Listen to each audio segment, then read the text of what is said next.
Hey everyone! Welcome to another episode of Nicole's Sweet Chews and Book Reviews. Today I'm going to be reviewing the book Pineapple Street by Jenny Jackson while I make mini pineapple upside down cakes. I also just want to say I hope everybody had a great Thanksgiving. I hope everybody got to eat lots of delicious food and desserts. I know that I had the most amazing dinner and it was a fun day filled with family and just time well spent. Okay. I literally don't even know where to begin with this book, quite honestly, so I'm just gonna do my very best to try to convey how I felt about it. The book follows the stories of three women in the same family. Two of them are actually sisters and one of them is their sister-in-law. And the book is just solely about their family dynamic because they come from different backgrounds. First you have Sasha. Sasha is middle class, came from two hardworking parents, paid her way to go to college, had summer jobs. She's a graphic designer, she's artsy, she started her own business, and she married into money. She started dating this guy named Cord, and she didn't know that he had money until several months into their relationship. They obviously ended up falling in love and getting married, so she essentially married into the wealth of Cord's family.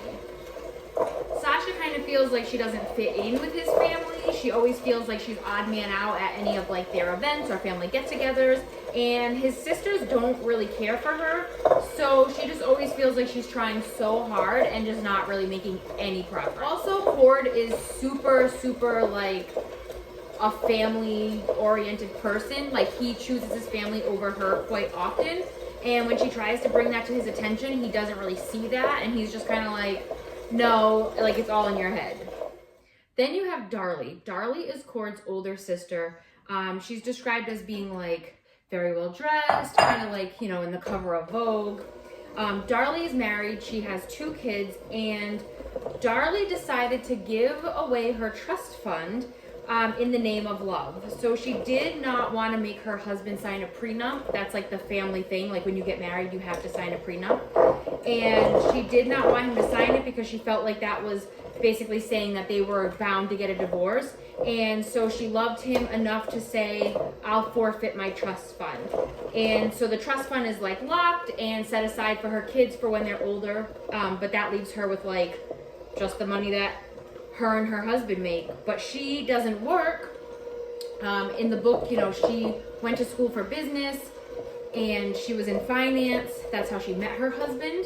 But then she ends up leaving her job when she ends up having her two kids because she had them pretty back to back.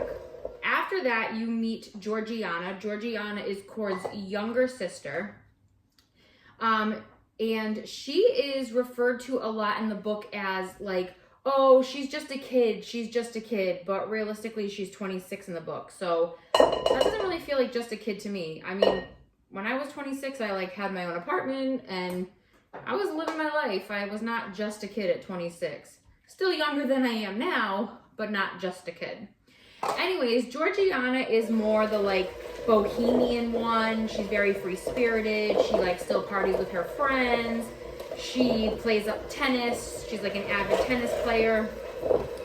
And she just lives her life very unbothered, if you will. She doesn't really think about the money that she has, but she also lives very comfortably. Also has a crush on one of her coworkers. His name is Brady.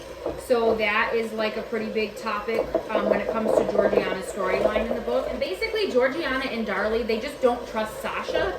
They feel like Sasha is a gold digger and she's just after Cord for his money because she got upset when Cord had asked her to sign a prenup. Which obviously, you'd be offended, right? Because if you really love somebody, you're not thinking about marrying them for their money. And that's how she felt. So she was, obviously upset. So the sisters don't really trust her and they don't really, get along. They don't have a good relationship. Sasha spends a lot of the book, trying to create a relationship with his sisters, to be a part of the family because she just feels so left out and just not she's one of them at all. So each one of the women in the book do have a storyline, but honestly, this book overall does not have a plot, in my opinion. It's just kind of a story that just kind of goes nowhere. It just kind of falls flat. You know, I would say that like the writing style of the book is super easy. It's a super easy read. It's not like hard or anything like that. But I would say overall, like, if you like to read about rich people problems, then this is like a perfect book for you. It goes back and forth between the 3 points of view pretty smoothly. So that I did like about the book. I think I've mentioned in some of my other videos that I don't really like when there's multiple points of view and it's not well written, because then it's just confusing and it creates more confusion when you're reading the book. But this didn't really have that problem. This book just made me feel so annoyed, you guys, like so annoyed, because I'm just kind of reading it like, when does the actual plot happen? Like, when does the actual problem occur? And it just falls flat on so many levels. Like, in my opinion, this story is kind of like, I don't know, it's just about whiny rich people. It's like, oh, I have so much money and I just feel like I'm part of the problem in the world. Yeah, that's what I'm saying. She agrees.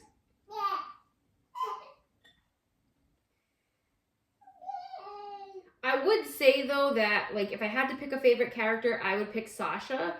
She's definitely more relatable. Like, she really wants to be a part of Court's family, and you can tell she does, but it's just they're making it difficult for her. Okay, so somebody does not want to take her nap, so she's gonna finish this part of the video with me. So one of the things that I loved the most about Sasha's character is she's from Rhode Island. And the reason why I love that so much is because I'm from Rhode Island. I don't currently live there now. I ended up moving out of state. But I just found it so interesting that she was from Rhode Island. I feel like in books, you don't have a lot of characters that are from Rhode Island, or that Rhode Island is like really mentioned all that much. So whenever I come across a book where a character is actually from Rhode Island, I just get a little bit giddy inside.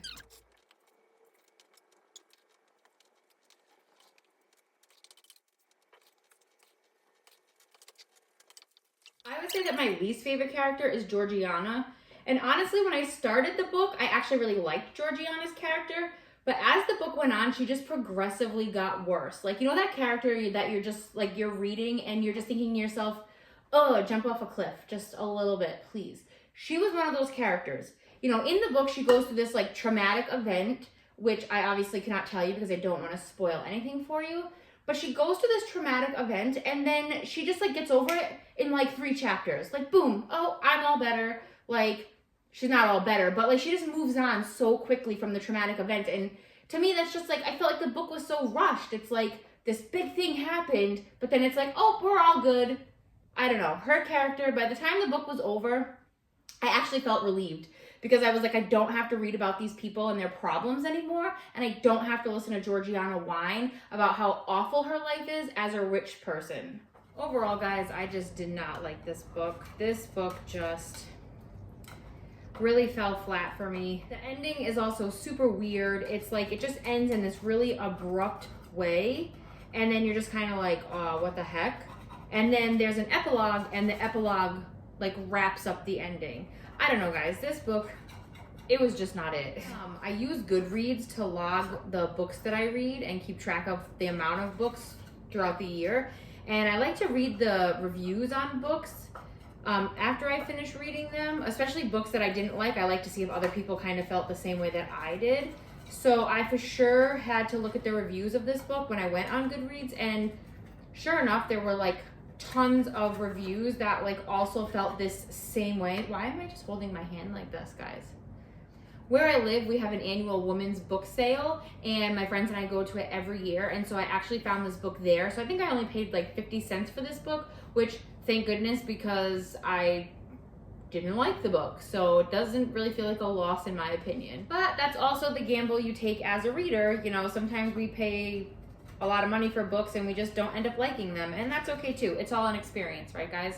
So with me not liking the book, I would say I honestly like don't recommend it. I would say don't really waste your time.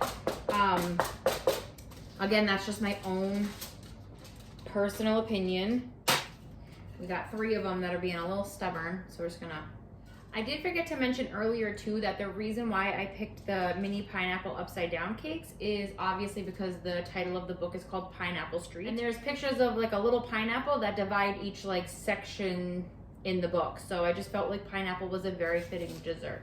I don't know, I give this book a 1 out of 5 cupcakes. It just, again, it was not for me.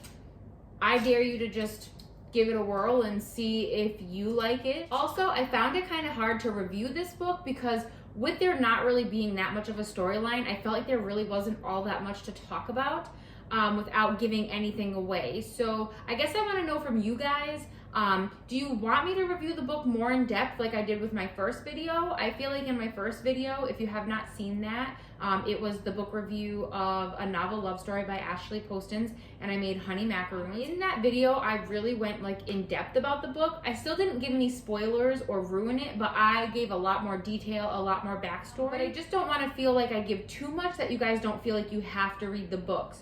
So with these last 2 reviews, the one before this, In the Lonely Hours by Shannon Morgan, I kind of tried to like summarize the book as best I could with just kind of giving you a feel for what the book is about. So comment below and let me know. Like with all the rest of my videos, the recipe for the mini pineapple upside down cakes will be down below in the description.